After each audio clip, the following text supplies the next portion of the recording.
Hello, everyone, and welcome to Weekly Oscar Talk number 33. Today, we are going to be talking Black Panther, Wakanda Forever, just released. We've been talking about it a lot lately, especially with Anthony. He's had some high hopes for it, so we'll see how those panned out. We're also going to be talking about the whale trailer. We have our official host for this upcoming ceremony, giving you some updated predictions and all of that fun stuff. I'm joined by Anthony, as always, to do so. Hello, everyone. We have a lot to talk about this week. We do. It's been a busy We, week. Busy week. we've been waiting for weeks like this where we can finally, Yeah. like, award season is getting kicked off. The Fablemans opened in limited release, so Oh we yes. I still have to wait to see that. Probably until Thanksgiving, tragically. But we'll persevere. First piece of quick news items. The whale trailer. We talked about this a few weeks ago. Where's the trailer for this movie? It comes out in a couple weeks, early December, I believe, and there was no marketing.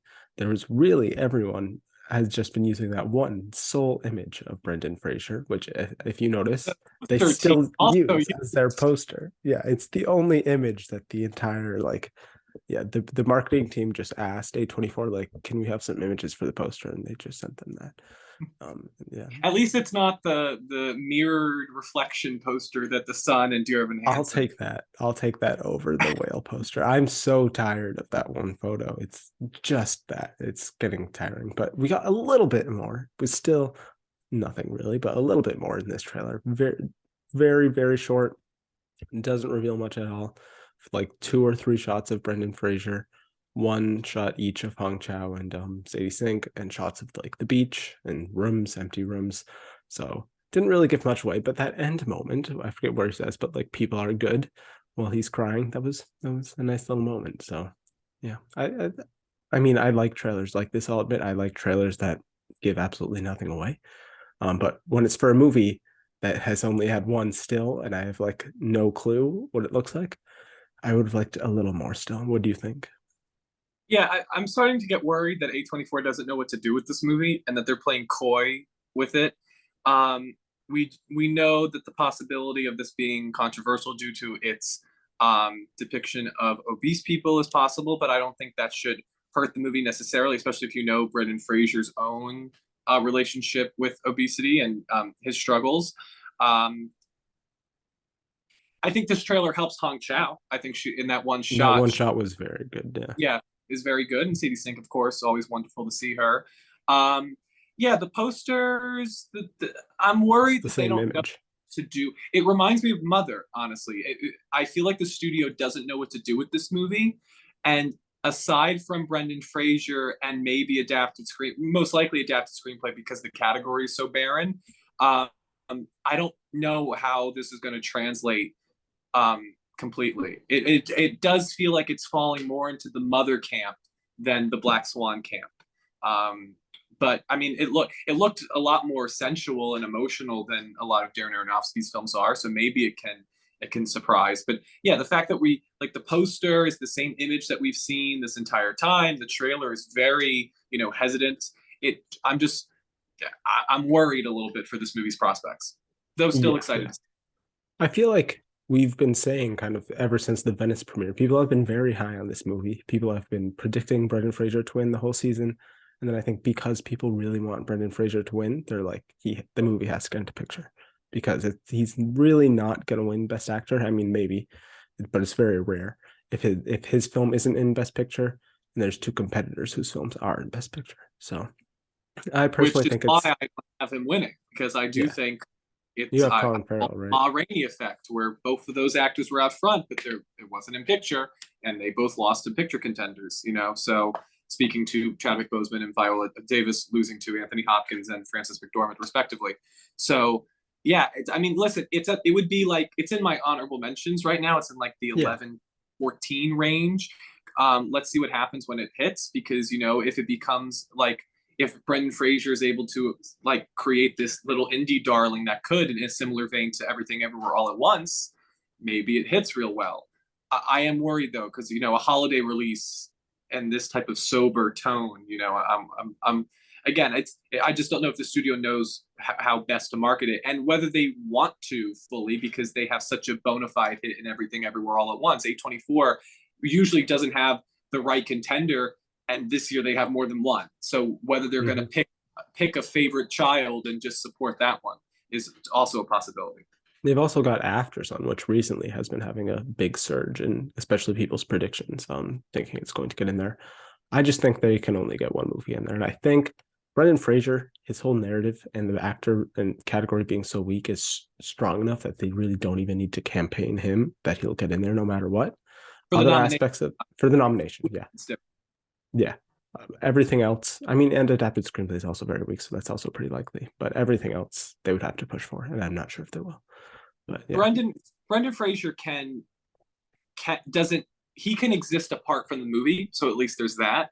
But as far as getting in, but the question is the win. But that, of course, we'll reconvene, of course, on the movie when we've seen the movie, and also when we see what happens with A24 and the campaigns they start to run. The campaigns are they're underway. Sadly, very important also to who wins and gets nominated. But yeah, I'm very excited to see it. I like most of Darren Aronofsky's past movies. I like Mother. I'll say it. I like Mother. Power of Jennifer Lawrence. Yes, The Power of Jennifer Lawrence, also starring in a great recent movie, Causeway. Yeah, I'm very excited to see it. I'm excited for a Brendan Fraser resurgence and for all these performances. It's my favorite kind of movie where it's just incredible actors sitting in a room acting opposite each other. That is just juicy stuff, like in Causeway. Juicy stuff, and entertaining enough to sustain the whole movie. But yeah, also quickly want to shout out The Sun and The Whale have very similar Metacritic scores, and one of them has been deemed dead, and one of them is very much. I'm telling you, the whole season, I think Darren Aronofsky, you expect a mixed response or a very polarizing response.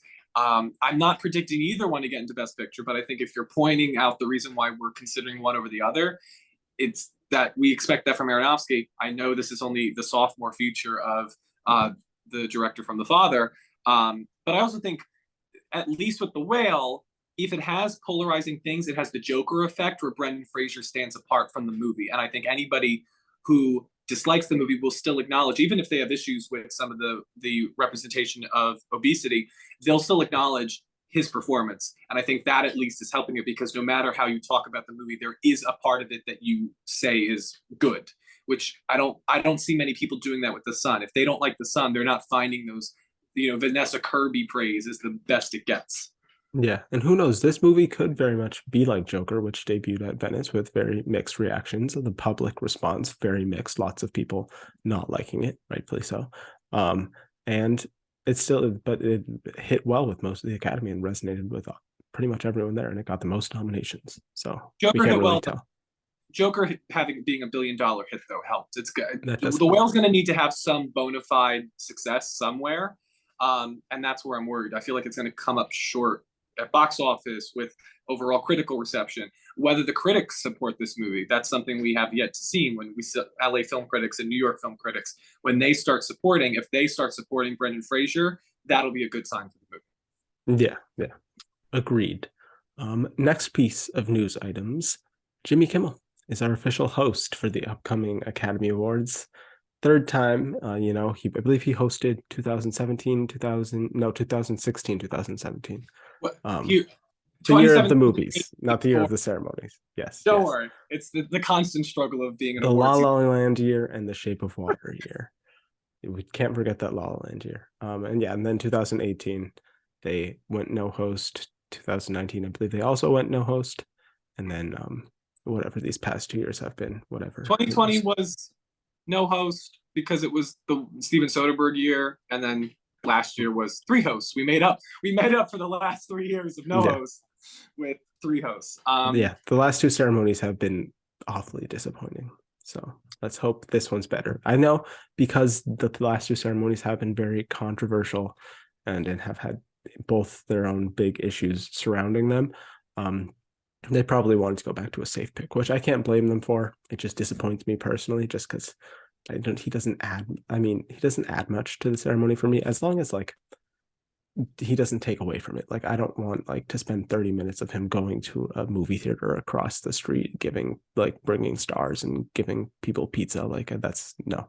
Spend your time focusing on the categories and the winners and all that stuff. And he can like open with a few jokes and end with a few jokes and have one or two in between. But I don't want like him dominating like it seems like he has sometimes in the past. Yeah, I to be honest, I became a fan of Jimmy Kimmel given how he dealt with the La La Land fiasco at the end. I thought he guided the end of that show as well as he could have. Um, he's fine. He's a safe choice as you mentioned, and I think it speaks to after the Chadwick Boseman fiasco at the end of the 2021 Oscars, and then the Will Smith situation at the end of the 2020 or the middle of the 2022 Oscars. I think it speaks to them wanting to just create a safe show. There were definitely more entertaining picks, a lot more, invigorating picks. But this feels like JJ returning for episode 9. They're Yeah, going to the person that they know that didn't deliver. end up working out. And no, but that's a creative thing. It's not. There's No, not I know. much to do to shake the ground. So we'll see what happens. Maybe the producer can get something out of him new. Of course, we've seen, listen, I think the three women who hosted last year, Regina Hall, Wanda Sykes, and Amy Schumer, were the best hosts I've seen for an award show since Seth Meyers did the Golden Globes following the Me Too movement, and then Tina and Amy. So I feel like maybe they're getting a better sense of how to balance the hosts, but at the same time, that probably works because the person has a little bit more ingenuity to their role. And I'm worried this might feel a little tired out. So we'll see. We'll see what happens. But I'm hoping, I hope he does well. I mean, it's fun to have a host. Those monologues are always fun if they're well written. Yeah, yeah. Hopefully well written. And very happy this year we will have all of the categories presented fully. So that alone will make it better than this past year. I know. Thank God. Yeah, that's really it for the major news items right now. The CCDA awards, the Critics' Choice Award, Documentary Awards are going on as we currently speak. So we'll see how those tune out. But that's a category that is always crazy and developing. So we will touch base on that, I think, probably later on in the season as it takes more shape. Right now, I have to quickly, boldly predict who's winning documentary. I would say, I'm going to say Senior. That seems like something that Netflix, if they campaign it properly, it's got RDJ behind it, which I think will help a Would he lot. win an Oscar if the movie wins? He's a producer, so yeah, he would. I have the Okay, Riz who Ahmed knows? of Riz Ahmed winning Best Live Action Short, which, Mm-hmm. no offense to that short, it was probably my least favorite of the 5 that in the category, but I think it helped that you were going to give an Oscar to Riz Ahmed. So, I And mean, it's the kind of documentary that they kind of have awarded lately. It's less serious, one of the more especially relatable and heartwarming ones. we'll see. But yeah, Listen, if Robert Downey Jr. wins an Oscar, I'm not going to be upset. But there's a lot of documentaries out there. Fire of Love, I think, is one to that look would out be for. my number 2. Yeah, And then All the Beauty and the Bloodshed, I think, is one I keep hearing a lot. It's a lot of that's really won a strong. lot. That's the current frontrunner right now. I would say that the frontrunner status is a curse in the documentary category in particular. So that's Yeah, it sure is after 2018. Mm-hmm. Mm-hmm. But yes, we'll talk about that category as it further develops. But now, probably what you've been waiting for. We've been talking about Black Panther Wakanda Forever for a while here. Anthony has had it as his number 1 in Best Picture for a hot minute now. I've had it on the outskirts, number 10. It's July. It had a nice run. Since the trailer. Yeah, since the trailer. Yeah, wow. Yeah, the trailer set a high bar, and it did not quite clear the bar. So let's give our thoughts about this movie, Anthony. Why don't you start off? I shall start. Okay. So if you follow me on Twitter, you will have seen I had a very tumultuous experience with this movie because I think, and I'm going to use another Best Picture contender to make my case. As much as Top Gun Maverick is the essential classic Hollywood movie, I think Black Panther: Wakanda Forever is the very disparate in terms of the Hollywood identity. And the reason I say that is because I feel a lot of Hollywood films force you to feel a certain way. And what I really respected about this movie was that Ryan Coogler, I think, respects his audience enough not to force you to feel a certain way. He asks for quiet reflection. There were several moments in the movie where I could feel myself and the entire audience breathing with the movie. And it was such a unique experience that I really, especially in a Hollywood movie, I have not seen before. It's a movie that did not fulfill me after my first viewing, and I felt a little empty. But upon further reflection, I kind of realized that I assume that's what Kugler was trying to say, that like you do feel empty. There is no solving this. I thought, we're not going to get into spoilers, but there's a beautiful scene on a beach at the end of the movie. And that scene does not tell you that there's a resolution to grief. It just says this is an ever growing weight that you carry. And it's just learning to accept that you now hold this anchor within you. I thought it was very profound in moments like that. I think it's also a movie that doesn't hold your hand as much as a Hollywood movie does. There are elements of colonialism and the effects it has on different cultures around the world that Kugler isn't banging the audience's head over. It's a part of the facet of the identity of the movie. And again, it shows the confidence he has as a filmmaker that he's not like grabbing you and say, look at this theme, look at these elements. Technically, I think it's just as impressive. If not, I would say it's more impressive than the first film. I think the score is better. I think the costume design is better. It's definitely shot. I think Autumn Gerald Akapow just was incredible. The way she films these sequences, and also the editing. It's abrupt in certain places, but I think there's a lot of dissolves here. It echoes the movement of water, and that time is elapsed when grief consumes you. So and we'll get into this later about the Oscar predictions. This is not the movie I thought we were going to get. I thought we would get a more traditional, rousing movie similar to Top Gun Maverick that would fulfill you with these emotions that you wanted to feel. And Kugler just wasn't interested in that. I think he, in my opinion, made a better movie by doing that, by not going down the traditional path. But I think it might hurt him overall because it's a bold movie. There are a lot of moving parts. Some people will say, I assume Jack will probably say, maybe too much going on, and I do see that. But like for example, there's a subplot with Martin Freeman and another character that I won't say that sure didn't need to be in the movie, but when you bring in those elements about colonialism, it does make sense to have those white characters on the outside that's what I'm saying. Like it's at points a little messy, but I respected its messiness because Lost is messy.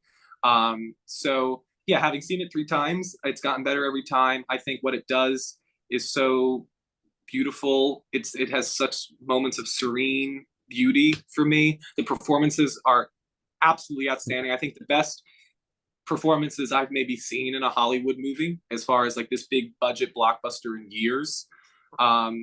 As far as because blockbusters a lot of times don't actually depict the real human experience because they're invested in genre tropes and stuff. I wouldn't say I think Letitia Wright, Angela Bassett, Tenel Huerta, these are true performances that capture the specificity of dealing with these real human emotions. So yeah, I love this movie. I think it's a very bold film. We'll get into where I think it falls now, having seen it as far as Oscar predictions. But I just in the end, I have deep, even more than I love the movie, I respect the movie and I respect Ryan Coogler and his entire team. Yeah, I would agree with that at the end. Yeah, I think they were dealt a very, very, very difficult hand when making this movie. I believe the script that they like reworked for this film initially obviously had Chadwick Boseman planned for it. So they had to do a lot of reworking here. And I think given the situation and how intense and difficult emotionally it must have been, and also just like rewriting an entire script and like trying to rework while maintaining all that stuff is difficult. So I think they did a good job, a really good job than most people probably would with what they were given. I still think it succumbs to a lot of issues that I have with Marvel movies, especially lately. I really thought, especially from the trailer when we were going into this, that this was going to be, I mean, if you're going to make any recent Marvel movie, one of like the more standalone focused films on like a specific group of characters and a specific story and plot line and issues and themes and everything, it would be this movie, especially with the passing of Chadwick Boseman. This like needed to be focused. And I was just so confused as to why, especially in the second act, so much of the movie felt like a setup for what's coming in the Marvel movies. There were, and like so many of the past Marvel movies, whatever they were, didn't really have any setup for the future movies. They were more standalone. Black Panther, which I agree that was that did notch it down on my Oscar predictions because I thought it would be more standalone. And it's trying so hard to just connect and interweave with the rest of these movies and like the future of whatever is going to be happening. And it's just not what, like, I understand doing that in other movies, like go ahead, that's like part of the whole appeal of the whole universe, so I have no issue with that. But for this to do that in this one, I I just personally didn't get that, and I think that's also where you run into issues with the runtime. If you cut that stuff, I think the movie flows much better. The second act, I think, was very weak, and there are parts of the third act that I think I have similar issues with the as I did with the first movie, especially CGI wise. The CGI from the trailers looked really, really good. There were still not as bad as the first movie, where there were some wonky moments, especially with that last fight in the first movie. But there were some wonky CGI moments at the end of this one too. There's going to be in pretty much most of these movies now, seems, at least the Marvel ones. But I think, I mean, it also doesn't help. I don't know why Disney chooses to play the Avatar trailer before this movie, because that just like sets this bar like, oh, this is what blockbusters should look like. And then, Well, you compared see to the underwater sequences here, and it's like, how many oh, months did they work on this visual effects for 13 years on well, they Avatar? have been working It on the better visual look effects for 13 13 years, years. though. They've been working on it. Yeah. Yeah. I think that's just part of the whole Marvel thing. It's kind of Wait, they've been working on industrialized. two for as long as the MCU has been running because it can't. They Avatar have. 2, Avatar 1 was 2009, and at that point we had two MCU movies, and now we're on our 30th. Hmm. It's pretty remarkable when you think about it. Yep. But yeah, that didn't also help either, just because it's a gripe I have with all the Marvel movies, so I can't really throw it specifically on just this one. But the trailer made me think that it was going to be better technically than most of the Marvel movies, which I would still say it is. I just expected a little more still, and it still succumbed to some of the technical issues that Marvel has been having. The first act, I really, really liked the first act in particular. I thought the movie was doing very well there. It set a high bar for me. I thought it was really going to deliver. And that's where the movie is, I think, it's most focused, especially on the characters and the situation and everything. Um, and Which it's which interesting. disappointed me when they lost their path as the movie continued.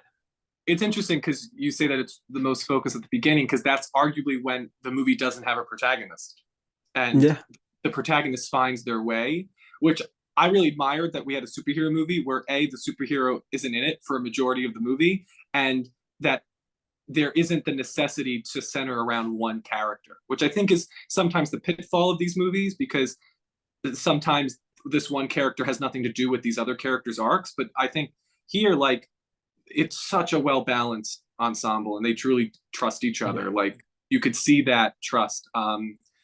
Especially, I just want to mention because I don't think she's getting enough talk about this movie. Lupita Nyong'o is She like is the best so good. actress working today. I She's up there, just, really, she really. is like She's not amazing. getting credit. Just, yeah, I don't even have words for how incredible she is and how she deserves to like be leading every single freaking movie out there. And for some reason she isn't, but she's in A Quiet Place, whatever that is. So I'll root for her with that. But yeah, that would be my positive in general. My biggest positive for this movie is the cast and the ensemble. I think if you look at one Marvel movie and look at all the performances within each movie, I think this would be the strongest performance wise. This has the strongest performances, especially my standouts would be Angela Bassett. She pretty good, but not quite trailer level. I think that trailer part that they showed is, I think, her best moment in the movie. Um, That scene, I don't know. When I it's a great scene. saw that full That's line, what I wanted the I, whole movie to be, oh, but it just couldn't for some like ugh, the whole movie should have been more like that. But yeah, everyone really delivers acting wise. Angela Bassett, Tina Quarta, really, really good in this movie. Just like the first one, really good villain or antagonist. I don't really consider him a villain. the And antagonists are white people. I don't like. they are. They're It's the government. colonialism. They're yeah, It's the yeah. same as the first one. Like Mm-hmm. he's not a villain. Agreed. Yeah, yeah. Agreed. Um, and yeah, Denai Guerrera and Letitia Wright also very good. And I wish we got more of Lupita Nyong'o. She could continue to be underutilized, as well as Winston Duke as An M'Baku. hour into the movie, I timed Yeah, it. I was surprised. Yeah, I was waiting for her the whole time just because she's my favorite like It's character and great. actress. She's incredible. But yeah, I would say overall better than especially most recent Marvel movies. Probably one of the better Phase 4 movies. But still disappointed because I had a higher bar set for this one. Like if this was what like I don't know, like if this was the same quality level that Doctor Strange was, I'd be satisfied. But I had a higher bar for this one, so it was okay. I don't see it as an Oscar contender outside of technical stuff personally. But Well, it's a we nice can get segue. into that. Yeah, So why don't you go first? What are the Oscars you think it'll get nominated for, and do you think it'll win it? I think it'll get most of the technical stuff that the first one got. So I think it'll get makeup and hairstyling. I think it'll get costume design. I think it'll probably still get visual effects, which the first one didn't get. Because I think if they're It, gonna throw Original didn't get makeup and hairstyling either, by the way. it didn't. Oh, It's definitely a I still game. think I believe though that was back when they only had. I think it was had 2019 three. when they upped it to five. Yes, It might have I gotten in at the. I still think it will get makeup and hairstyling. I might have to look over that again, but I think it's pretty good. Um, yeah, those two, visual effects. Oh, song, obviously. And I think that's it. Yeah, that's it. Any wins among those? You think? No, no. I mean, they Even already awarded the costume design for the you first were the one. one who was getting mad at me Oh, about. I'm not considering. I keep forgetting about the song. Yes, the song. Obviously, I've had that since the beginning. Yeah, I Rihanna. mean, I've said, I think Hold My Hand being such a force within, like that theme in the score of Top Yeah, this Gun is a could credit song. Yeah, hurt, lift me up. But at the same time, Lady Gaga won against the first Black Panther, so maybe you're like, she'll do it again. But I don't know. I feel like they might want to give it to Rihanna this time. So I'm interested. It's we let's see who wins the Globe, which of course isn't yeah. always the you know doesn't always set the tone. But let's see, maybe the Grammys can come and Maybe clarify that. Diane Warren will surge through and win for tell it for applause from Tell It Like a Woman. You know, Sure, okay, who um, knows? okay. I'm looking over all of my. So here's the thing. As far as my picture lineup goes, and we're gonna after this do a revision of the top 6 categories: actors, Yes. director, and picture. Um, my 10 spot, it is no longer number one. As I said, I think because it's not the type of Hollywood film they like to reward. It's not like the first film. And I also think, the Rotten Tomatoes score is lower, the box office is lower, where I was in a world where I thought it would perform on the same. So given that, it's not at number one. I think it's all on Avatar. If Avatar hits, then it'll It's probably. going to. Um, That's what I did in well, spoiler alert, but it may have been replaced by another movie in my picture lineup. another water film. Yeah. Because here's the thing with Avatar, and it's what I've been saying, it's going to need something distinct from the first film, which could be the water effects. But I also feel like often you need an emotional component to get in there. Top Gun, of course, has that. Everything Does the Everywhere has. first Avatar have that? But the first Avatar was an unquantifiable, once in a Yeah. lifetime. Does Dune No, really have that? there's not. I don't know. I think Not really. Does Dunkirk? that's true. It's true. So maybe some of these things. And to note, James Cameron has said I that the love reason Dune, by the way, as everyone 30 knows. minutes longer is because it's more emotional. So it could have this emotional component. We just got to see where Avatar 2 lands. If Avatar 2 hits, it could very well get in here. I think it is a strong shot. I also think that what could end up happening is that if Disney wants to position Avatar 2 as a bigger They hit, need to pick one, and they're going to pick they're Avatar. going to have to pick one. And if they want to make Avatar look like a bigger hit, they'll then support it there because then it has all through award season to rake in the money. And they want to make, Black Panther is fine. Marvel is fine. They don't need to support that brand. They may want to support Avatar. So I could see that happen. We just got to wait and see. Because listen, you don't doubt James Cameron, but at the same time, it's 3 hours and 10 minutes. I'm still a little worried because it's such a sci-fi movie. At least with Black Panther, we're saying like the best things about the movie is the human drama. It's the scenes without superhero-ness. And if those scenes play, it could help it out. Avatar will have the environmental message, which could also help. So that's what I'm saying.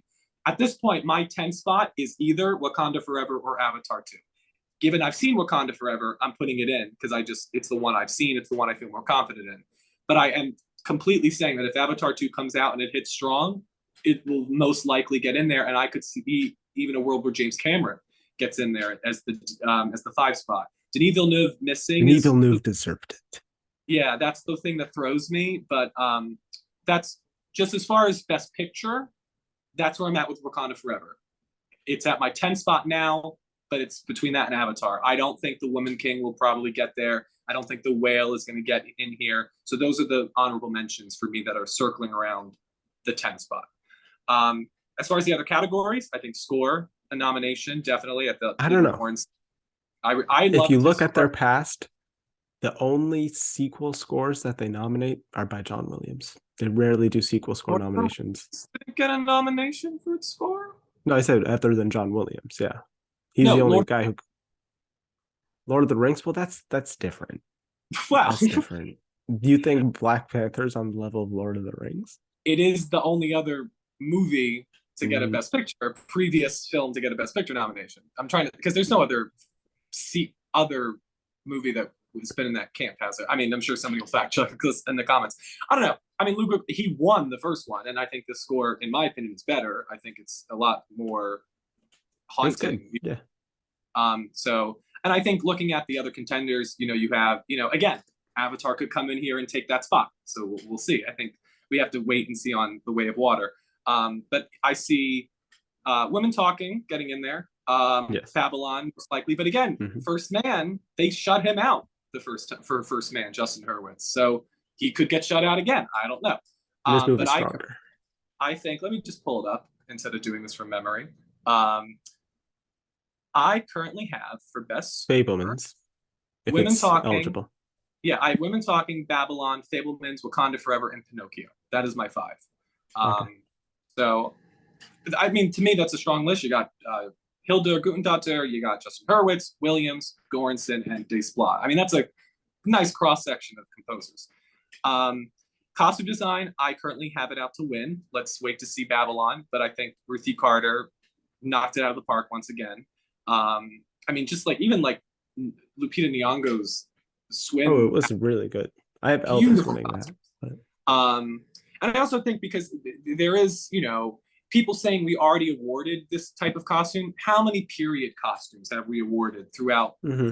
I feel like this idea that we already did it once, that's never stopped films that depict 18th century British royals from winning year after year. Yes, so. I think it's different when the whole sequel connotation is attached to it, though, because it's more that's direct. True. But as far as the design, if you're looking at the designs, I think they are distinct. You tell the difference, and they're beautiful. So I think for me, that's one of its possible wins. Production design, I think it'll get in. I don't think it'll win. I think that's one of the ones I have Babylon getting in because that seems Hollywood seems to be the precedent for this. Song, again, straddling the win with Hold My Hand. I really think it's going to be down to those two. VFX, I think it will get in. That'll be a gain from the first film because it did not get in. Also had Friendly Fire and Infinity War getting a nomination. And then, listen. You still have Angela Bassett. I've been toying around my list of supporting actors. That category is stacked. It's stacked, but do you see a winner? I'm going to play your card. Who do you actually see hold an Oscar at the end of the day? Claire Foy. Really? I only think one of the Women Talking actresses is going to get nominated. You're higher. And I don't think there's vote splitting there. Because here's the thing. I think Globes could go Bassett in a Sylvester Stallone type trend. I could see her doing the Sylvester Stallone trend, but it actually working this time, where she gets Globes, she gets SAG, and then she gets the Oscar. You play that clip of her firing Okoye, that's an Oscar-winning clip as far as I go. Spoiler. And I'm just working. And spoiler. Sorry, it's not a big spoiler. Yeah, it's fine. You're good. But the other thing too that helps her is that except for the Women Talking women, there are a lot of these performances are more subdued. They're a lot more nuanced. They're not the big rousing moments. And I also think you look at Troy Kotzer, you look at Yoo Jun-yoon, they haven't been traditional type of wins. These have been more out of left field contenders that I think speak more to the passion people have with the actor that then fuel them wanting to support the role. So to me at this point, I'm gonna go Angela Bassett. I think Carey Mulligan is a strong number two As a winner? Oh wow. as a winner. I'm waiting to see the women talking women if they're gonna cancel each other out, if one's gonna make a headway, because I could see them pulling a favorite and just they're both really Carrie great. Condon also seems very strong, I think. Carrie Condon is very strong. I think the nomination is the win for her because she's kind of unknown. I'd love it if Maybe. she did. And we'll see. The Maybe past two supporting actress Oscars went to previously unknown actresses. that is true. So who is? Oh, I guess. I mean, I knew Ariana DeBose for years because Yeah, I'm a not Broadway widely fan, but known. that's true. Yeah. I was like, who won last year? But as of now, I'm going to keep her out front because, again, I'm looking for anomalous situations because I think that's what this category often brings you. Mm. And I mean, how great would it be? Angela Bassett, Oscar winner. And having seen the movie, she is kind of the center focal point for a large part of it. And she's beautiful and heartbreaking. And I think it would be a great way to honor what the actors did. Because now let's just do a brief thing into SAG. We can talk about it. I think I Ensemble think is it'll still still get nominated. yeah, so Ensemble is still in play. And if the actors really, the actors branch obviously loved Black Panther because it won this category in 2018. So maybe the actors just come in real strong, that branch for Angela Bassett. I think it's possible just because it's such a rare role to see an MCU superhero blockbuster role be given this amount of gravitas, and because it's from a talent who people want to honor. I could see it. I really think Sylvester Stallone, but actually going the way, all the way, I think is a possible trajectory for her. Yeah, yeah. I think her best shot at getting nominated would be at SAG. So Yeah. Well, so we'll see what happens. Again, we have to see women talking.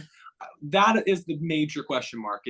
Is a will they pick a front runner among the ensemble, or will they both get in? Will it be clear, like a Judas and the Black Messiah? Is one going to be just so clearly the choice over the other? And then also what she said, will Carey Mulligan, will they finally refute, like, will they ignore her again as they've been comfortable doing in the past, or whether they can actually, if they want to give She Said something, and maybe this is a place to put it. Universal might be very smart in putting Michelle Williams in lead and Carey Mulligan in supporting.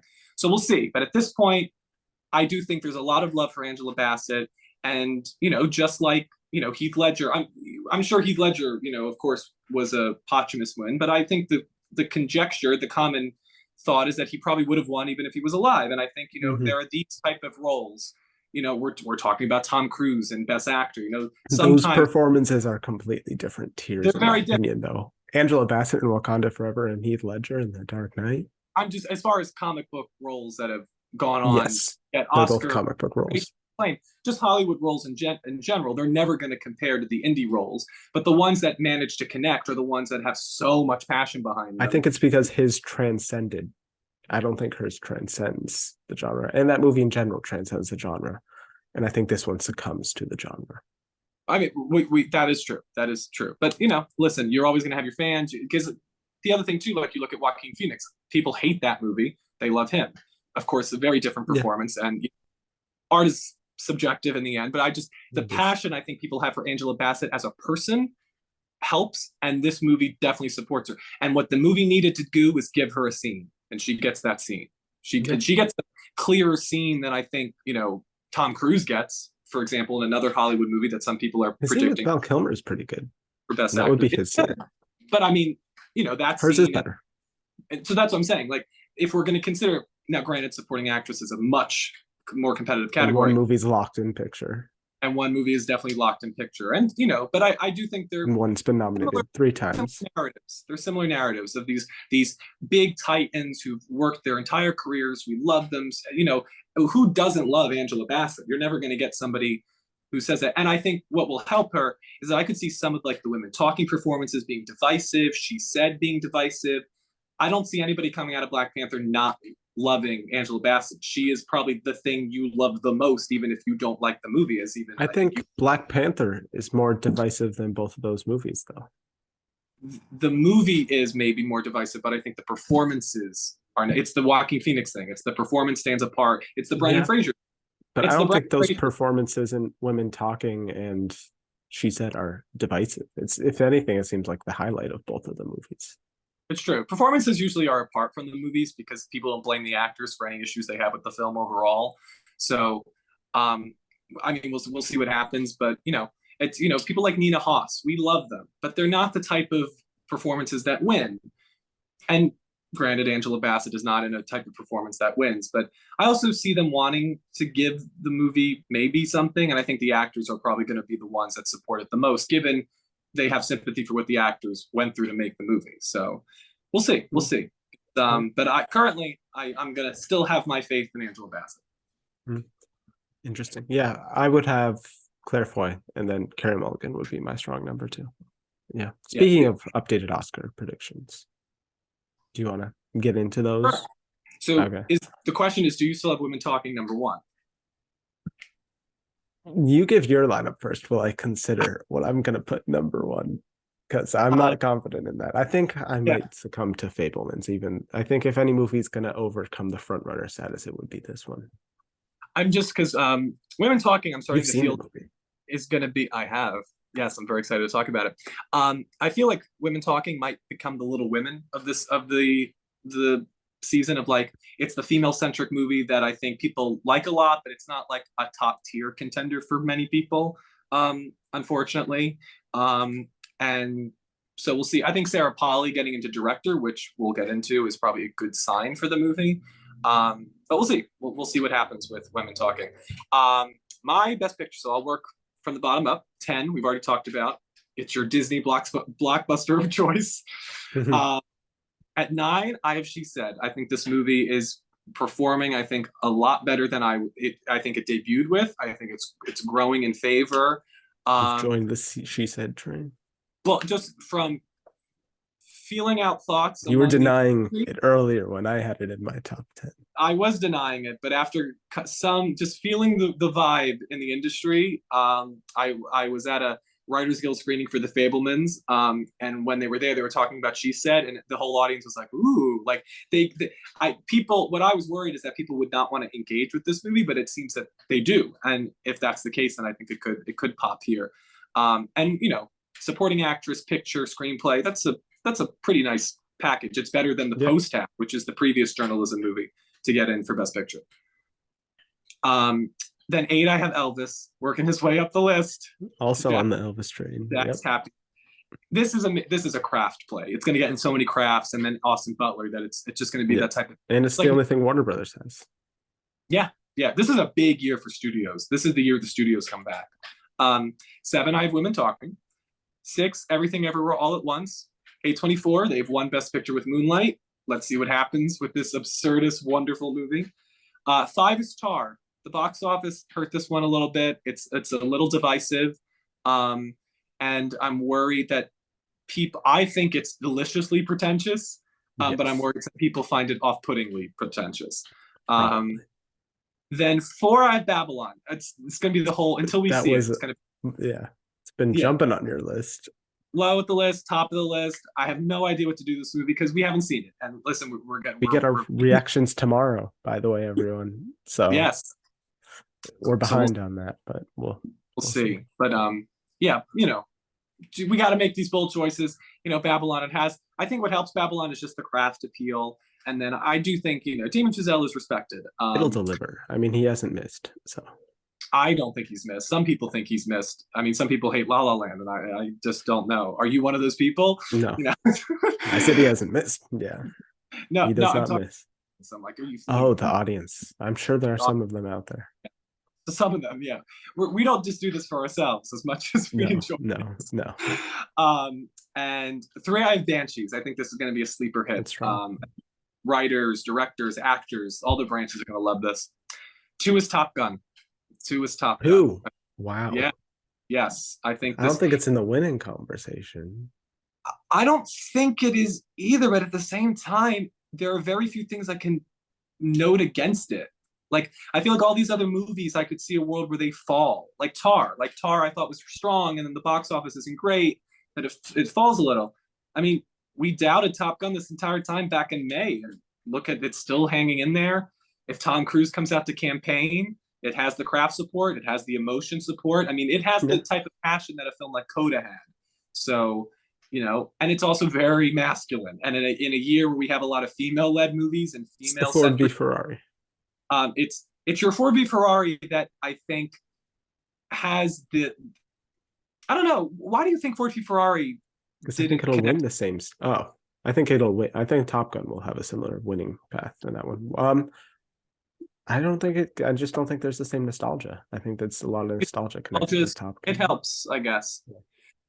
Maybe it's the surprise too. I don't think anybody was expecting. It's the little movie that could. The fact that Yeah, it is the type of like Titanic, like the James Cameron type of blockbuster that like would like play forever. Like I think it's still playing in some theaters nearby, which is it insane. is. Yeah. So yeah, it just out of all these other movies, there are things that I could say I could knock them, and this one, it's the things I think you could knock it for, the things that people love about it. So it's Yeah, right now it's number two, and the number one, it's happened. it's happened. The Fablemans. I've seen this movie. It is glorious. It is a beautiful film. Um, as I said, I saw it at a Writers Guild screening, and the audience ate it up completely. And they ate it up in a way that is not. This is not gonna like. They're not gonna lose favor with it. I don't think. There's a. This movie really works. It is a just such a personal movie. The specificity that Spielberg has always showcased is on full display here. And I think this is the movie that, when I look at all of these, just seems like it has everything that you need to have a Best Picture contender. Um, it has all of the essential elements. And I also think that even if this isn't his last movie, I think many people will say this is our last chance. This is going to be the moment we say That's what thank you, I've Spielberg. been saying. Yes, I well listen. It's this is what happens when you see the movie. Things Yeah, come to focus, and so yeah, it's I just everything about it works for me, and I think it's going to really stick with people. When I first saw it, I thought it was fine. I didn't go out of my seat for it, and then I just started thinking about it more and more and more, and it's a movie that I think will stick with people. It'll speak to them. Box office, I think hopefully it plays well I over think Thanksgiving. box office is going to affect much of these movies. I don't think box office is really going to affect Tar. I think it'll affect the blockbusters. That's the only thing it'll really affect. I mean, we'll see. Coda's. I mean, we're living in a world where like Coda and Nomadland win these Yeah. awards, but I mean, if it's a it hit, it might help it. But I don't think being a bomb hurts most movies. that's Unless you're like a bomb, like yeah, it's losing true. a I think ton. you need some form of success somewhere, and I don't know if The Fablemans is going to be a critics play. It could, but if you're not a critics play I mean, the and you're not critics a have box, already seen it. They look at love something it. like West Side Story. Imagine if West Side Story had been a huge hit that we wanted it to be. I think it would have maybe gotten a couple more wins. I don't know. I mean, it was going up against Dune, but Yeah. I think box office, when you're an industry, when you're a studio movie, box office does matter a little bit, because then all if you don't have the box office and you don't have the critical support, then all you're waiting on are the industry I think awards. By most that, of the guilds, besides producers, most of the guilds within the industry hate box office and the idea that it determines whether a movie is like a success or a failure or all that stuff. yeah. So maybe if Avatar isn't a success, maybe then the producers will save the movie. Who knows? Yeah, yeah, That we've never considered if it works in the opposite direction. But true.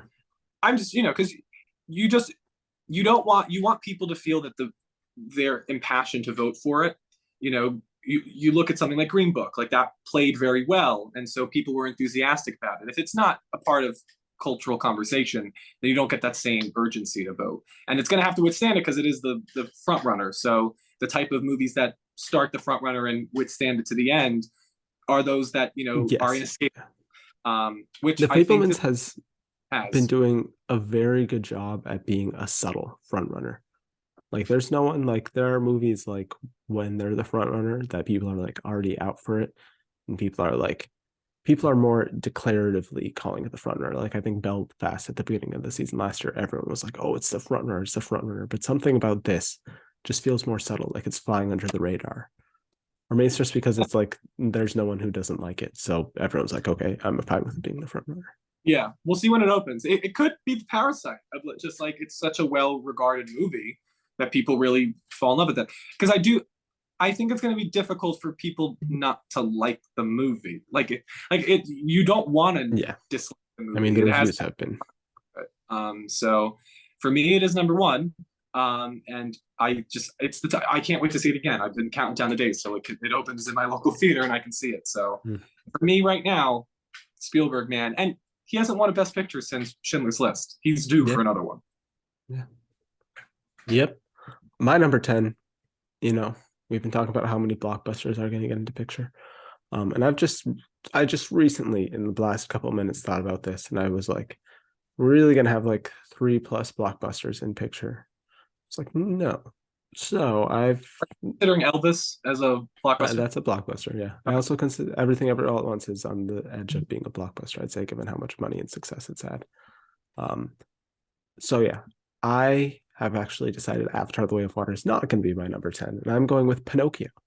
Is going to be my number 10 Wow. Okay. because the reviews for this movie have been raves. I think it's become Netflix's strongest contender, and I feel like, I mean, they don't have to get something in, but they're gonna want something to get in there. They're gonna push for something, and they're really pushing for this movie. You see the FYC ads; it doesn't say Best Animated Feature; it's Best Picture. That's what they're pushing for. And as we've mentioned before, Guillermo del Toro, there is an immense amount of love for that man, um, rightfully so. And I think if any animated movie is going to transcend into picture, it would be the kind of movie that has the kind of craftsmanship that this movie has, which will be adored and beloved by all of the craft categories and the craft people within the Academy. And it seems like from the reviews, an emotional wallop. Lots of people talking about crying in this movie, which always helps. Um, and yeah, it's helmed by Guillermo del Toro, who everyone loves. So yeah, and I think Netflix will push for it. Last year, he surprised and got in there. And He did, and he's going to do it what again. was most likely the 10 spot with Nightmare Alley. Yeah, yeah. So yeah, that's my number 10. 9 is also She Said. It's a good journalist movie, which they love, and it hits closer to home than most of the journalist movies because it's about their industry. Um, yeah, it just seems like the kind of movie that they would go for. Number 8, um, number 8, I'll say Elvis. Um, you know, everything we mentioned, it's Warner Brothers' top priority. It's going to get a bunch of tech noms. Austin Butler definitely getting nominated. I currently have him winning, so rightfully so would be in picture. 7, I'll say Tar. I do think It fell for you too. what It fell for you too as well. Because I feel like it did didn't you fall. have Yeah, higher? I had it at 5 last time. I'm pretty sure. Yeah, I do think the more people see it, the more it. I think the kind of people who see it the first opening week or two are going to be the kind of people who love the movie. And now that it's like seen by more people, it's not as beloved, but I still think it's strong enough that it will get into picture. I don't think it will be widely liked enough. Like it's not hitting enough people. Like it's more divisive for it to be win competitive. But I think still strong enough to get nominated. Number 6, I'll say Top Gun Maverick. I don't think it's gonna miss or anything. I think it'll get in there. It'll get a bunch of tech noms. It's a very beloved movie. That's one of the blockbuster spots, definitely. It's the blockbuster spot. It's like the movie of the year for a lot of people. So yeah, I think it'll get in there. I just don't think it's win competitive at all. It'll 5, have the Peter's support, the type of it big will. masculine. Yeah. When you see Joker, Irishman, Once Upon a Time in Hollywood in 1917 lead with like 10 I think plus a lot of nominations. those people may be voting for Fableman, though, to be honest. True. But that's why I think Fablemans will play everywhere. But if the people who just want that like ultra, hoorah type of movie, that's Top Gun this year. Yeah, yeah. 5, Babylon. It'll get a bunch of tech noms. It'll be our nomination frontrunner and leader, who ends up winning like one or two things, which has happened most of the past few years. So yeah, I think that'll happen. 4, I'm gonna say Banshees of Inisherin. It's Fox Searchlight's biggest contender, and they are like probably the gods of awards campaigning. I think they're the best at it. So that's a good sign for them. And it's another movie like Tar, where the more general audiences see it, the more some people it seems to like not completely resonate with. I think the dark humor is off-putting for some people within the movie. But I still think it is strong enough, and the Academy clearly likes Martin McDonagh and his style of film, although this is not quite Three Billboards level. I think it's a little more dark and maybe not dark, but just different. But I still think it's definitely strong enough to get in there, and it'll get a good amount of nominations. Three. It sneaks up on you. It's delightful. Yeah, yeah. I really liked it. Yeah. Three. I mean, the top three here are, I think, the clear top three in my opinion. And I don't see that changing really. Uh, but where I rank them, um, and then this might be quite the downfall. I'm gonna say Women Talking is gonna be my number three. Fell two spots. I know, Amazing what a crazy. week will do. Wakanda Forever, Women Talking, I a know. double My thoughts are just constantly taking an changing. L. Yeah, yeah. You need to. Yeah, I was committing to Women Talking for the solid like last 2 months, but I mean, who knows? The whole season we'll have to see how the campaigns and hype ebbs and flows. But yeah, right now, when you win Best Picture, you need to be like kind of one of those movies that's pretty broadly liked, kind of like you mentioned, like with a coda. I think Parasite broke through to be broadly liked by everyone because it was so well made. This movie, I think, is going to have. I mean, I see the comparison a lot to Power of the Dog. I think it's going to have a lot of the same. It doesn't resonate with everyone. It's too artsy. It's too slow or too boring or too like focused or whatever the complaints will be. But I like Power of the Dog, and I imagine I'll like this movie too. So I imagine I'll disagree with the complaints. I'm sure there'll be plenty of terrible takes in the Academy members leaking why they voted for what come later this year when we get those incredible thoughts from those members. But yeah, I have it at number three. I still think there's a world where it wins, and I think that's very possible. Two, Everything Everywhere All at Once. I think this could very much have the Parasite path. I think there's a very, very high chance. I would currently predict that it wins SAG Ensemble. I think SAG will really, really go for this film. I think SAG in particular will really like this movie. Um, and I think that will be helpful. I mean, SAG really is what started the campaign and like the momentum for winners like Chastain and Kotzer last year. Kotzer a little before SAG. Um, but I think they are a big, big influence, and the actors are the biggest voting branch of the whole academy. So that says something. And you see, this is being screened like everywhere, and it seems like even the older academy members, most people seem to like it. It's still divisive, I would imagine, with some people, and a little too weird. But there were parts of Parasite that if I saw, I would be like, oh, maybe that's like not within the Academy's taste, but they still went for it. So I think it's very possible. But number one, I'm gonna agree. The Fablemans. It's I mean, if you look at the past winners, it's kind of like a coda. Or I mean, Nomadland kind of sticks out because it's artsier, but that's a COVID year.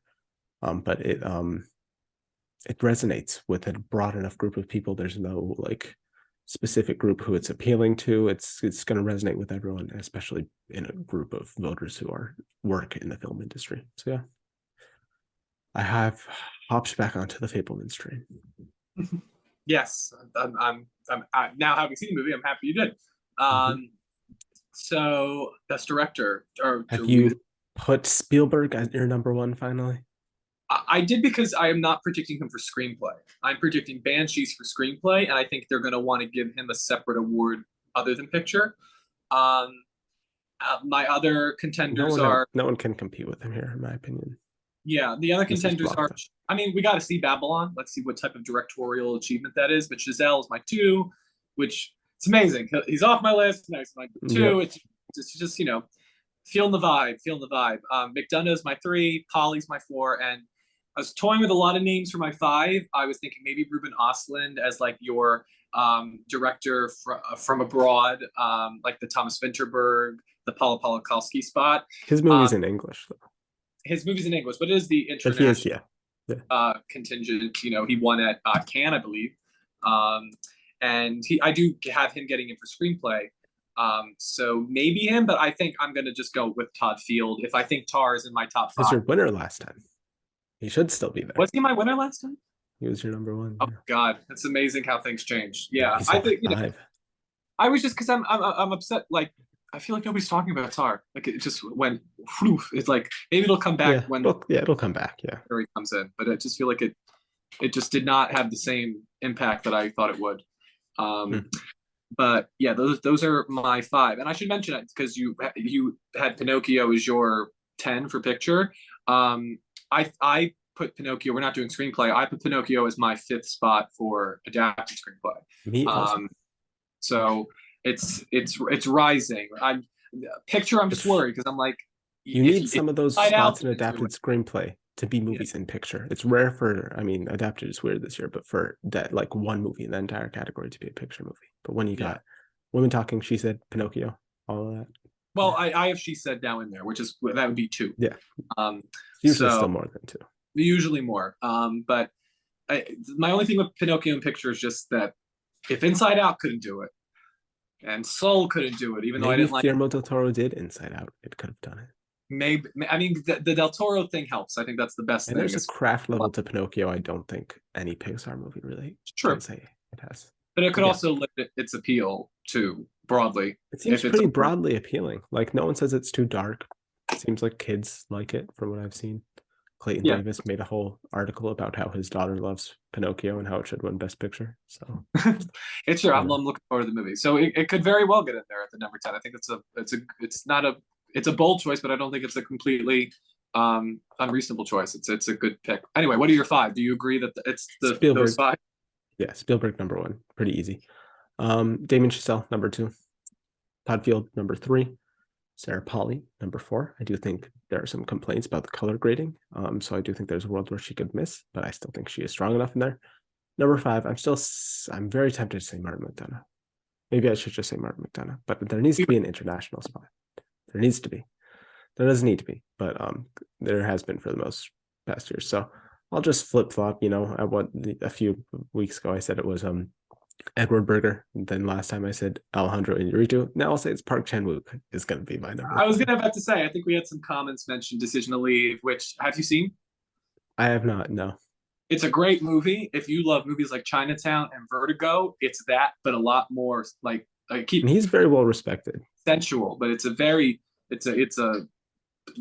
beautiful film, haunting, and it stays with you. I don't think that's out of the realm of possibility. I think if the movie gets the right campaign, it's coming from Mubi, which is an unknown Yeah, fourth Drive My an Car award. came some from unknown That's true. campaigner too. I think But also Drive My Car was winning picture categories. Like the that came critics, that very was late though. That was like once the critics started supporting it. So who knows? Decision to Leave could have that surge. I would love it. He's a fantastic filmmaker who is deserved this type of honor, and Decision to Leave is a very well directed movie. So I'd love to see him maybe sneak in there. So it's possible. Yeah, yeah. Actress, I think is same five as last time. It's pretty locked up in my opinion right now. Do you not have the same five? Do you not have Kate Blanchett, Michelle Yeoh, Danielle Deadweiler, Michelle Williams, and Margot Robbie? Or do you have All right, like Michelle Williams winning or something? let's talk about the winning, and then we'll talk about the rest. I have Michelle Williams winning because having seen the movie, there is no way you come out of this movie not loving her. She is glowing. In my review, I said she carries her own light in this movie. She is the soul of the film. This will be her fifth nomination. She has never won. Mm-hmm. She will be the most nominated person in this category who has never won an Oscar. I think that helps. She may have a Jessica Chastain type of narrative of somebody who's worked real She's not hard. the lead. That Wonderful career. hurts so much. Having seen the movie, she's a lead. She's She's more the of a lead lead. actress. She has a bigger presence. I would say she has as much a presence as Olivia Colman does in The Favorite. And I think she is running a similar narrative to Olivia Colman and to Jessica Chastain combined. It's those narratives together. Kate Blanchett, I think it's going to hurt her that the character isn't likable because the more I think people are going to be talking about Michelle Williams and how much they love her, how much they remind her of their own mothers to such an extent. And also because it's a picture contender and we think a picture frontrunner, it reasonably should pick up an acting award. I think this is it. Yeah, picture director winning is a weird combo. Yeah, having seen the movie, I think this is hers. I really do. And I think the fact that she's not the front runner now helps her because that means she's not going to peak. So yeah, I have Williams out front, then Blanchett, then Yeoh, then Robbie. And then this is where last. Till. Given that Till did not translate to the point that it's not going to be really a best picture contender, it's probably 15 on my list. And I don't see it getting in anywhere else. What I think is unfortunately going to happen to Till is it's going to be another If Beale Street Could Talk, where it's a movie about race that people don't want to engage with for some unknown reason, despite it being a very good movie. Because she's like, I don't think an unknown, and I unfortunately think, people really don't know who she is yet. This could have been a landmark achievement, and it still could be. I think she's my number 6, but I don't Oh, see she's her not in your standing. 5. She's not my 5. Is She's not Viola my 5. Davis your 5? No, I think of somebody who we have not seen yet, who I think is going to blow us all away, Oh, potentially. you have Naomi Aki now. Oh Because wow, I was the one who had her at number 1 in the past, and you were like, I don't know, and now you have her in there. you Wow, know what? That second how trailer, things change. we have a wide variety of scenes that they can pull from. The Globes will go for her. SAG went for Jennifer Hudson in Respect. I think it's Um, the same path as Jennifer Hudson in respect, in my yeah. opinion. Well, I think she has a better creative team. She has the writer of Bohemian Rhapsody and The Theory of Everything. That helps, despite people's feelings of the movie. I mean, that's a proven Oscar track record.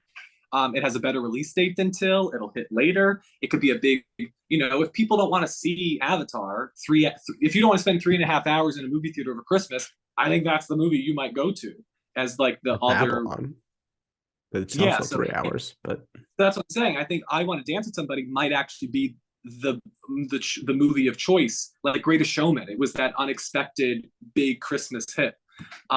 We have to see, of course, nobody's seen the movie, but I'm feeling good, and I think Naomi Aki has a more recognition as far as her stature thanks to Star Wars than Daniel Deadweiler, so I think that helps.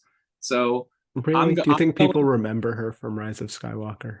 I just think people know her. Just there are more people that know her name than Daniel Deadweiler.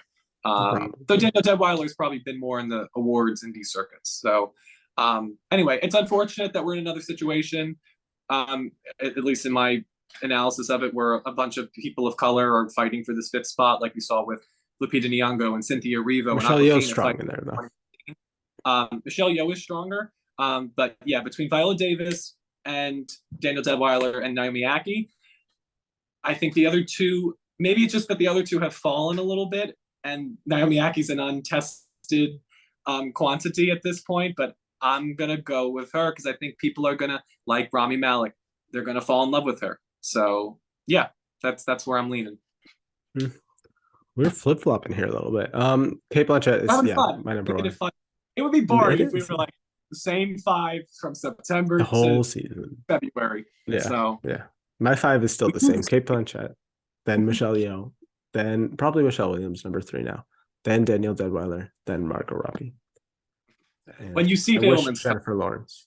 I will, yeah, I will definitely. And I wish Jennifer Lawrence could get in there because it's such good work. yeah. Ah, J Law, I love you. So I'm Best dying from. actor. Yeah, best I actor. also I have a change in this category, so I'm interested. Austin Butler is your number 1. No.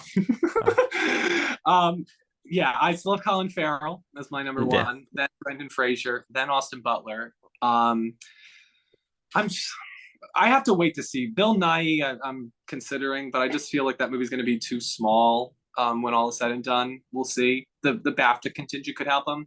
So right now, I'm going to put in Tom Cruise. And then 5, having seen his work, I think we have a new Timothy Chalamet and Gabriel LaBelle. He's My the lead. God, I said this and you were like, "Oh, he's too young," and I said Timothy Chalamet, and you said, "Oh no, but he's older than Timothy Chalamet or whatever. He's Again, younger." when you see the movie, it makes a difference. To everybody in the comments, like, they haven't seen the movies. It's like, I touche. That's part of the predicting. You can't Yeah, really we can't, we can't see everything, but at least in August we all can't at see. once. Yeah, but having seen the movie, the other thing too is that I thought it would be like Moonlight, where we would spend more time with younger Sammy Fableman. We don't. Gabriel LaBelle is clearly the lead, and he's clearly the lead against, like, he holds his own against Williams and Dano and everybody in the movie. He is spectacular, and he holds the movie together in a very difficult role, I think, to have the confidence to place Spielberg, essentially. He's fantastic. And if Fableman's, again, is winning Best Picture, it makes sense that their lead is in conversation. So I put him at my number 5 spot. He's my number 6. He's been at my number 6 for a while, just because the reviews have been praising him. A lot of people saying he's the best performance of the movie. I just do think the age thing. I think the best performances in a second. Oh wow, the age thing. does hurt him. They rarely, I mean, Timothy is like the exception, nominate young male actors. But we shall see. He's my number 6. I have the same 5 as last time. I think it's Austin Butler number 1, Colin Farrell number 2, Brendan Fraser number 3, Bill Nighy number 4, and Hugh Jackman number 5. Is this the only award you see the Sun getting nominated for? Yeah. Okay. I mean, listen, it's Hugh Jackman, so he can say it alone. But we need a previous nominee in here. Which in your case is Tom Cruise, but it's been 88 years since the Best Actor lineup had completely new nominees. So rules are made to be broken. What can I say? Not that rule. As we get into supporting actress, which we've kind of alluded to, Angela Yeah, Bassett is still number 1. Carey Mulligan, Carrie Condon, and then I was like Hong Chow, Nina Haas, but I think at this point, I don't. I think I'm going to go the women talking ladies, and that they're going to split the vote. So Claire Foy, Jessie Buckley, because I don't think they're going to be able to choose one or the other. Maybe they will, and then we can talk about it later in the season. But as of now, I'm going to throw them both in at 4 and 5.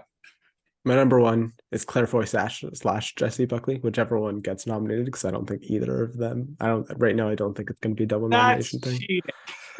Whoever gets nominated, I think Claire Foy is going to get nominated, so I'll say Claire Foy. Then number 2, Carey Mulligan. She said, I think that's pretty strong. Number 3, Carrie Condon, Banshees of Inisherin. Number 4, Nina Haas.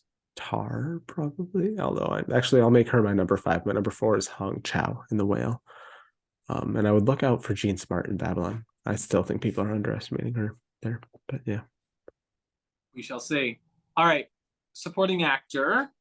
So I'll listen. I also have the same 5 as last time, which is, repeat for those like me. Ke Huy Quan, number 1. He's gonna win. It's obvious at this point. It's the Troy Kotsur path. Him and Spielberg are both gonna win. And they're gonna have their Oscars together. It's gonna be very, very cute. All those photos with them holding their Oscars together. Yeah. So he's number 1. 2, Brendan Gleeson for Banshees of Inisherin. 3, Judd Hirsch for The Fabelmans. I know you might be making a move for a different Fabelmans actor. 4, Ben Whishaw for Women Talking. 5, Barry Keoghan for Banshees of Inisherin. That's where I think the double nominations happen. Yes, which I think it's possible. Now here's the thing. Or the Fabelmans. I may be voting with my heart a little bit. But Paul Dano is so freaking good in this movie, and with a subtle work though. Passion. It is subtle. It's a lot of background work, but he is so good and so different than what he's used to playing that I think that could help him. But he requires this nomination, in my opinion. The movie doesn't work without him. He's the best thing in the movie for me. I loved him so much that I really hope he gets in. You have him winning? So I'm going to put him in there with Judd Hirsch. I think we could get a double. That's the double one. Yeah. Well, I have 2 women talking, so I didn't cheat and put them both in. I don't know about that. Yeah, so we'll see. I mean, listen, I think Fabelmans and Banshees are 2. Could be like the Emmys, where they just see a few things and nominate those few things. I mean, yeah, because I think when you're looking at the honorable mentions, they're not. I feel like there are other times when you're like, oh, we could have had like 15 nominees. Like, I feel like the 10 that we're going to get ultimately, I feel like are a very strong 10. And people are going to see those 10 and maybe not the others. Because I'm looking at this list, like Williams. Supporting Actors Week. Like, I'll do the quick math when I'm done going supporting actor, but I feel like a lot of my contenders are in picture contenders. So it's not a year where we're going to see a lot of non-picture contenders in acting. I think, because also Claire Foy and Jessie Buckley, those 2 get in there because it's an ensemble piece and you want to honor more than one of the ensemble. Hirsch and Dano are very different. Hirsch has like 2 scenes and he steals the movie. Dano is the exact opposite. He's in the background of the whole thing, propping it up through his, That's why I have Keoghan and Gleeson, 2 very different performances. Yes. Keoghan is very good. He's my number 6. I think he's very likely to get in here. I think in the end, I just leaned, because I think it's going to come down to, is it going to be Keoghan or Dano as far as like, which film is going to get the 2 nominations in this category? Yeah. I just lean Dano because I think he's just built to longer career at this point. And I also think, again, given the love I think you're going to see for the Fablemans, I think a lot of people are. This is what I see happening with Dan. Hirsch is going to just be like that passion pick. Dano is going to be the performance that people are like, we're sleeping on him, and he Jesse deserves. Plemons. Yeah, exactly. But I have Kiku Kwan and Brendan Gleeson, very strong, both of them. But I think this, and then Ben Wishaw's my 5. But I think Kiku Kwan, this is the easiest acting category, I think, for me as far as predicting it. Yeah. It's that speech is going to be incredible. He so deserves it. The second he gives one with speech, everyone's going to be like, yeah, he needs to win. Yeah. So I want to do laundry with you. He won it with that line. That's his truck scene. Yeah. Yeah. It's his truck scene. It's going to become a staple now. What's your truck scene? What's your truck scene? Which back to truck I will say, Michelle Williams' truck scene. I've heard about her truck scene where it's just her. No dialogue. So it's which in a supporting category, maybe, but in a lead, we'll see.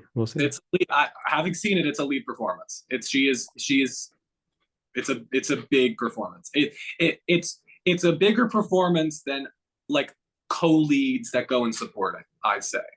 I think it's fair, and especially because it's Michelle Williams. Like look at what happened with Viola Davis in supporting actress. Like that was a Best Actress winning role, and who knows if she would have won against Emma Stone for La La Land. But like, I think after this whole career she's had, if Michelle Williams has the chance to win Best Actress, she deserves that honor of being the lead, and the performance is worthy.